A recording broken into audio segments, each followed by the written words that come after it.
नमस्ते दोस्तों। नरेंद्र मोदी जिनका नाम पिछले 10 सालों में हर news channel, newspaper, social media पर छाया हुआ था, जिनका नाम Swachh Bharat mission, make in India, Atmanirbhar Bharat जैसे नारों से जोड़ा जाता था, जो कहते थे कि मैं एक अकेला सब पर भारी, जिनको अयोध्या में राम मंदिर का श्रेय दिया जाता है। वहीं मोदी जी 2024 में जनरल इलेक्शन में मेजोरिटी मार्क से पूरी 32 सीटें नीचे आ गए। अगर आप भी इसके पीछे के कारण जानना चाहते हैं तो हमारे साथ बने रहिए इस वीडियो में।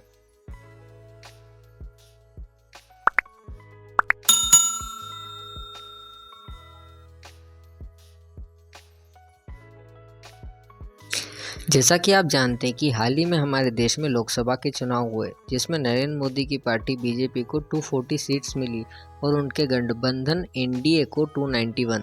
अब इसमें देखने की बात यह है कि साल 2014 में बीजेपी को अकेले 282 सीट्स मिली थी और साल 2019 में 303 सीट्स मिली थी। तो इस पर बीजेपी को सीधा 63 सीट्स का नुकसान कैसे हुआ?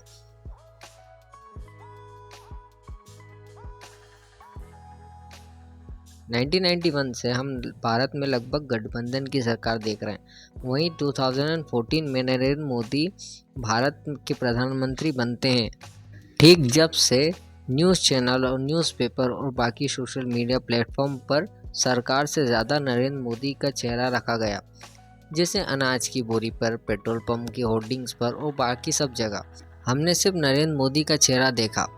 अब इसमें बीजेपी का एडवर्टाइजमेंट तो हुआ, इसमें कोई शक नहीं, पर साथ ही बीजेपी का पूरा भार आ गया नरेंद्र मोदी के कंधों पर।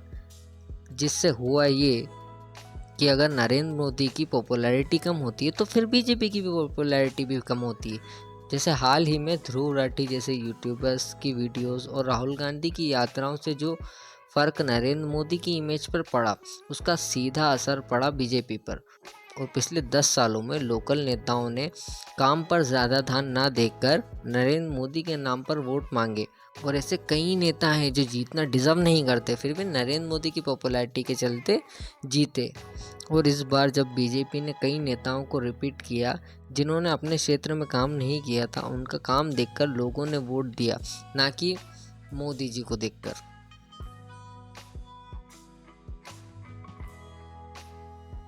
2014 से पहले जब यूपीए सेकंड का टाइम चल रहा था, तो वो करप्शन के चार्जेस पर सारे दलों की तरफ से घेरे में थी। तब नरेंद्र मोदी अपने मैनिफेस्टो में काला धन वापस लाना, 2 करोड़ रोजगार देना, विकसित भारत और अच्छे दिनों जैसे नारों के साथ आगे आए।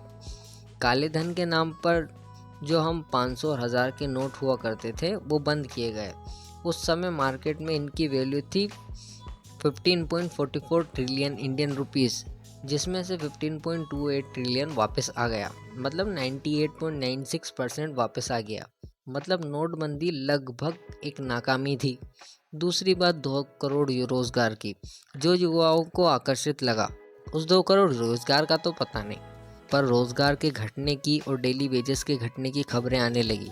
इन सब के बीच आग लगाने के लिए अग्निवीर या अग्निपथ योजना लाई गई, जिसका काफ़ी विरोध हुआ, जिसमें सोल्जर्स के पक्ष हटाना और उनकी नौकरी को 4 साल का कर देना, जिससे युवाओं में गुस्सा था और गुस्से में आग डालने का काम पेपर लीक्स की न्यूज़ ने किया। बिहार में पेपर लीक, यूपी में पेपर लीक, एमपी में पटवारी घोटाला। जिस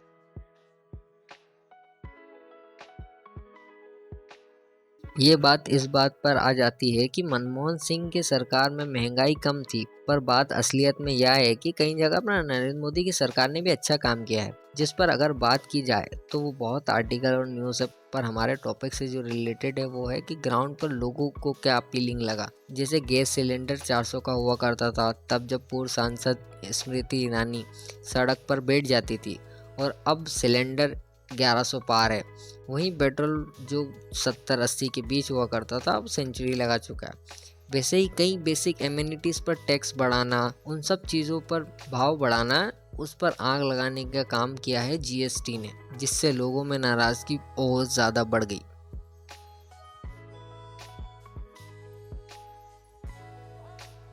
कई जगहों पर लोकल लोगों की नाराज़गी भी मोदी जी को आहत किया, जैसे कर्नाटका, तेलंगाना, झारखंड, पंजाब, बंगाल, बिहार, महाराष्ट्र। जैसे सबको पता है, महाराष्ट्र में 2 पार्टियों को तोड़कर 4 पार्टियां बनाना गलत साबित हुआ, क्योंकि जिन 2 लोगों को नरेंद्र मोदी ने महाराष्ट्र में बैठाया था वो कारगर साबित नहीं हुए। वेस्ट बंगाल में ओवर कॉन्फिडेंस हो जाना और पंजाब हरियाणा में किसान आंदोलन और पहलवान आंदोलन ने बीजेपी को भयंकर नुकसान किया। हालांकि वापस टिकट बृजभूषण सिंह के बेटे को ही मिला। उत्तर प्रदेश में पेपर लीक, महंगाई और कई लोकल मुद्दे थे, लेकिन उसमें राहुल गांधी और अखिलेश यादव का एक्टिव कैंपेन ने नरेंद्र मोदी को उत्तर प्रदेश में भारी नुकसान किया। और अगर बात करें अयोध्या की, तो वहाँ का हाल तो सबको बताया ही नहीं गया। वहाँ 2200 दुकानों को तोड़ा गया, 800 मकानों को तोड़ा गया, 30 मंदिरों को तोड़ा गया, 9 मस्जिदों को तोड़ा गया, क्योंकि वह रामपथ में आ रहे थे। उन्हें 6 किलोमीटर दूर कहीं एक जगह में टेंटों में रहने पर मजबूर कर दिया, जिसमें लोकली नरेंद्र मोदी को और वहां के सांसद उम्मीदवार लल्लू सिंह को बहुत नुकसान हुआ। और वहां से अवधेश प्रसाद, जो समाजवादी पार्टी से उम्मीदवार थे, उनकी जीत हुई।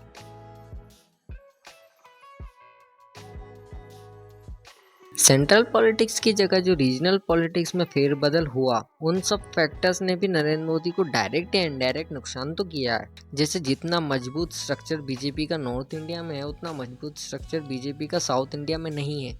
तमिलनाडु केरला तो ठीक है, पर कर्नाटका और तेलंगाना में बीजेपी को कई सीटों का, एग्जिस्टिंग सीटों का नुकसान हुआ है। झारखंड में वहाँ के सीएम चंपाई सोरेन को जेल में डालना, जिससे कि आदिवासी वोटों का बीजेपी को अच्छा खासा नुकसान हुआ है।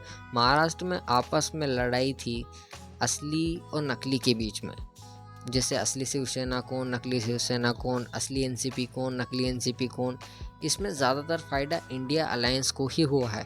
पंजाब हरियाणा में प्रोटेस्ट थे, किसान आंदोलन का पुराना गुस्सा था, और हाल ही में पहलवान आंदोलन का भी गुस्सा था। वेस्ट बंगाल में रीजनली ममता दीदी बहुत ज़्यादा स्ट्रॉन्ग थी, और वो इस बार साबित भी हुआ है। मणिपुर में भले ही एक सीट थी, लेकिन उसका नुकसान बीजेपी को हुआ। लद्दाख में बीजेपी को नुकसान हुआ।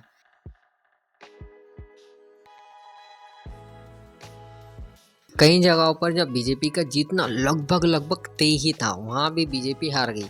यूपी में 26 इनकम्बेंट एमपी थे, जिसमें से 16 को बदल दिया गया, और फिर भी 5 हार गए। कई हॉट सीट पर हारना, जैसे स्मृति ईरानी का अमेठी में हारना, अन्नामलाई का कोयम्बतूर में हारना। आपने भी सुना होगा, बहुत ज़्यादा भीड़ थी जब अन्नामलाई अपना फॉर्म सबमिट करने गए। फैजाबाद में लल्लू सिंह का हारना, ऐसे कई दिग्गज नेताओं का हारना भी बीजेपी के लिए गलत साबित हुआ।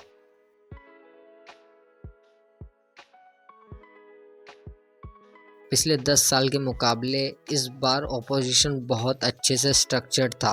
इंडिया अलायंस का स्ट्रक्चर बाकी सारे ऑपोजिशन लीडर ने बहुत अच्छे से किया था। वो मल्लिकार्जुन खड़गे हो, शिवसेना के उद्धव बालासाहब ठाकरे हो, अखिलेश यादव हो, राहुल गांधी हो, सोनिया गांधी हो, MK स्टालिन हो, तेजस्वी यादव हो, इन सब ने बहुत अच्छा काम किया है।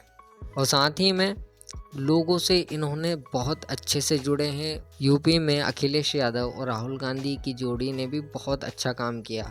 उनके आपस में वोट भी बहुत अच्छे से ट्रांसफ़र हुए। जैसे वोट अरविंद केजरीवाल और राहुल गांधी के बीच में ट्रांसफ़र नहीं हो पाए, उसका उल्टा उत्तर प्रदेश में हुआ, जहां पर वोट बहुत अच्छे से ट्रांसफ़र हुए। महाराष्ट्र में लोकल लोगों ने बीजेपी को बहुत कम सीटें दी, और साथ ही में शिवसेना और एनसीपी के पुराने नेताओं का साथ देना ज़्यादा सही समझा। शायद इस वजह से महाराष्ट्र में भी बीजेपी को कलेक्टिवली बहुत नुकसान हुआ।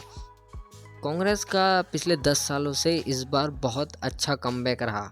वो जो 50 के नीचे या 50 के आसपास अटक जाती थी, वो इस बार 100 के आंकड़े को टच करने तक पहुंच ही चुकी थी लगभग। इंडिया अलायंस में सबसे ज़्यादा मजबूत करने वाली चीज़ हुई थी राहुल गांधी की दोनों यात्राएं, भारत जोड़ो यात्रा और भारत जोड़ो न्याय यात्रा। इससे राहुल गांधी लोकल लोगों से बहुत अच्छे से घुल मिल पाए, उनके मुद्दे समझ पाए, और लोग भी उनसे अच्छे से घुल मिल पाए। अगर आप देखें ऊपर के सारे पॉइंट्स, तो अगर राहुल गांधी की भारत जोड़ो यात्रा और भारत जोड़ो न्याय यात्रा नहीं होती, तो शायद इंडिया अलायंस इतना मजबूत भी नहीं हुआ होता। अंत में जितनी भी सीटें हैं, लेकिन अभी सरकार थोड़ी अनस्टेबल होगी, क्योंकि नीतीश कुमार का ज़्यादा कोई भरोसा आप सब लोग भी जानते हैं और मैं भी जानता हूँ कि इतना है नहीं। और चंद्रशेखर नायडू का भी बीजेपी से पुराना कोई अच्छा रिश्ता रहा नहीं है, तो अब देखा जाता है कि आगे क्या होगा। अगर आपने पूरा वीडियो देखा है तो आप लोगों का बहुत बहुत धन्यवाद।